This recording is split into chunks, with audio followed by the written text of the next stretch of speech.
IBF featherweight champion of the world, 126 pounds. Josh Warrington from Leeds, UK. He's now going to be, he's signing a multi-fight deal with Eddie Hearn's Matchroom. So the man Josh Warrington is leaving his promoter from Queensberry Promotions, Frank Warren, to sign to the de facto rival, Matchroom Boxing. Now this isn't Josh Warrington's first stint on Matchroom Boxing. He was there as early as of 2016. But it surprises me too that he's leaving Josh Warrington. I'm sorry, Queensberry Promotions, Frank Warren. What's up with you, Brooklyn Child Boxing in the chat? What's going on, dogs? Thanks for coming through, my G. Yeah, man, the guy, with Josh Warrington, I'm surprised. You know what I mean? He didn't get any title shots when he was with Eddie Hearn. He became a world champion when he beat Lee Selby in a brutal fight, where he really gave him a spanking all around the ring in Leeds in front of his home crowd. I'm surprised that he left Queensberry Promotions because that's where he became a world champion. I think he's had three title defenses as a featherweight champ. He fought Carl Frampton. I picked him to beat Carl Frampton as well. Um, I just thought Carl Frampton at 126 was, you know, he's past his due date. You know what I mean? He's looks like he's too big for 126.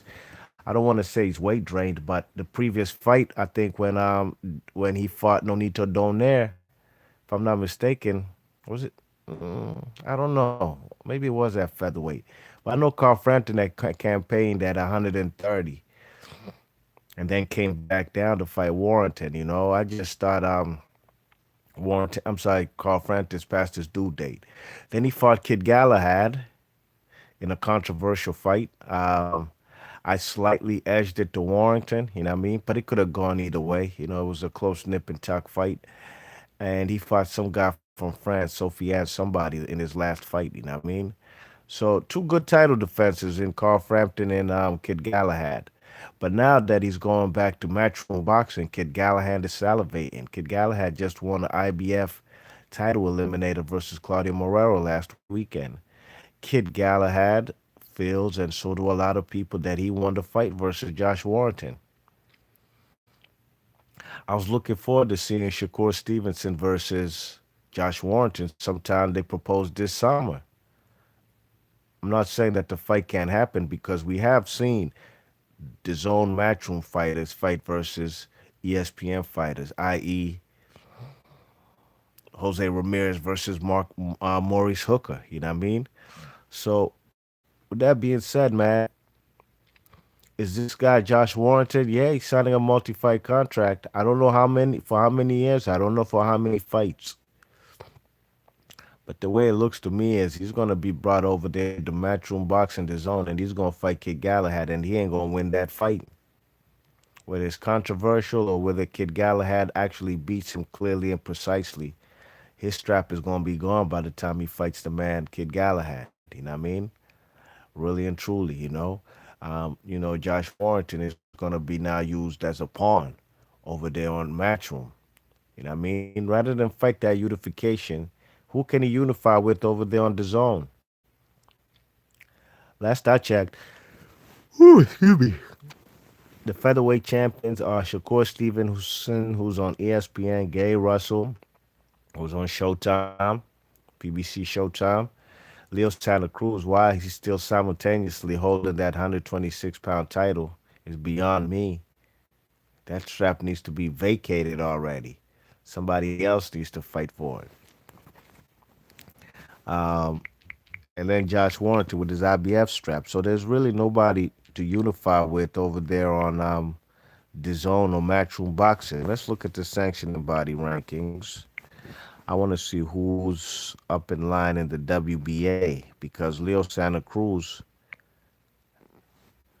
is a disgrace to boxing, and right now, as of right now, he's simultaneously holding two titles in two different divisions. WBA title at 130 and 126, WBA title. Let's take a look at featherweights. Featherweights. WBA has Jesus Christ. These WBA has Leo Santa Cruz, Zhu Can from China, who I guess he holds some kind of regular belt. Then Claudio Morero holds some kind of gold. I don't know, man. You got Hiroshige Osawa as the number one guy, and Hector Luis Garcia number two, and Michael Conlon number three. So the WBA rankings are weak. Unless it's Zucan can fight somebody, make that guy fight for a legitimate title already. You know, he got a whole country of China backing him, WBA. You might get a lot of money from this guy. Because at the end of the day, that's all these sanctioning bodies are about, getting money. Well, what you think? You think the WBC was going to let Jamel Charlo and Canoli fight so Canoli can possibly lose his WBC belt? No, sir. They said, you know what? We're going to make you franchise champion. So every time you fight, you still got to pay us. But at the end of the day, you don't have to fight your mandatory Jamel Charlo. And we'll have him walking around with your belt and make him feel like he did something in boxing. You know what I mean? So that's what that's all about. Charlie Wise in the chat says, "Big up Warrington. What's up?" Brooklyn Child Boxing says, "So if is he still going to fight Shakur Stevenson?" I'm not going to say it's out of the question. Brooklyn Child says, "Or will he be another British duck?"